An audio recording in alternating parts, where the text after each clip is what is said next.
ఈ రోజే డౌన్లోడ్ చేయండి. మీ ఫేవరెట్ షోస్ చూడండి. గౌతమ్ గారిని ఆ ఇంటిని వదిలేసి నేను వెళ్ళిపోతాను. నువ్వు వెళ్ళిపోతావు, కానీ గౌతమ్ నిన్ను వెనక్కి తీసుకొస్తాడు కదా.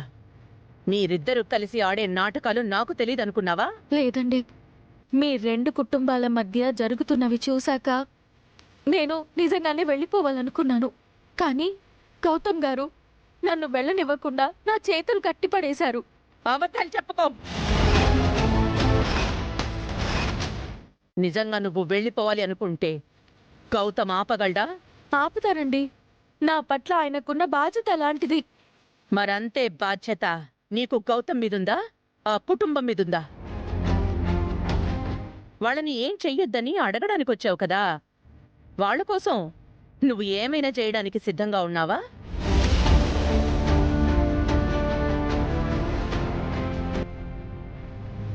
చెప్పో. మీరు వాళ్ళని ఏమీ చేయనని మాటిస్తే వాళ్ళ కోసం నేను ఏం చేయడానికైనా సిద్ధంగా ఉన్నాను. అయితే గౌతమ్ వదిలిపెట్టి వెళ్ళిపో. దగ్గరుండి ఆ పెళ్లిని జరిపించు. పెళ్లికి ఒప్పుకోగలను, కానీ పెళ్లి ఎలా జరిపించాలండి? అది నా చేతిలో లేదు. జరిపించాలి, అది నీ చేతుల్లో మాత్రమే ఉంది.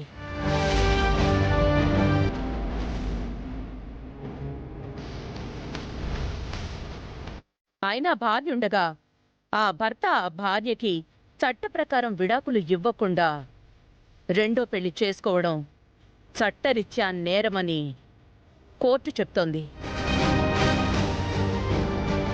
కానీ ఆ చట్టాలతో మనకి సంబంధం లేకుండా భార్య అంగీకరిస్తే భర్త రెండో పెళ్లి చేసుకోవచ్చు.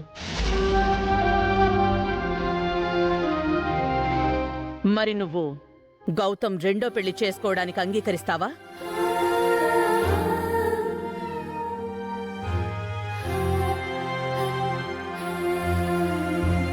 గౌతమ్ గారి పక్కన ఉండాల్సింది అదితి నేనండి.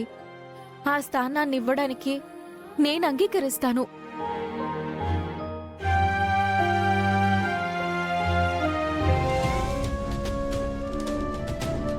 నువ్వు ఊరికే ఒప్పుకుంటే సరిపోదు. నీ అంగీకారానికి ఒక కారణం కావాలి. అదేంటో నేను చెప్తాను.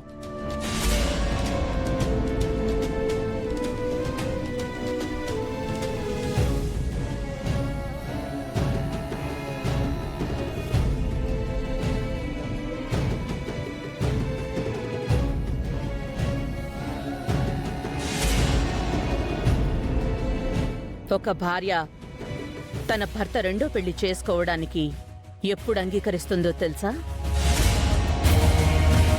ఆ భార్య సంసారానికో సంతానానికో పనికి రానప్పుడు. నువ్వు సంతానానికి పనికి రావని, నీకు పిల్లలు పుట్టే అవకాశం లేదని, అందుకే గౌతమ్ అదితిని రెండో పెళ్లి చేసుకోవడానికి అంగీకరిస్తున్నాను అని ఇందులో రాసుంది.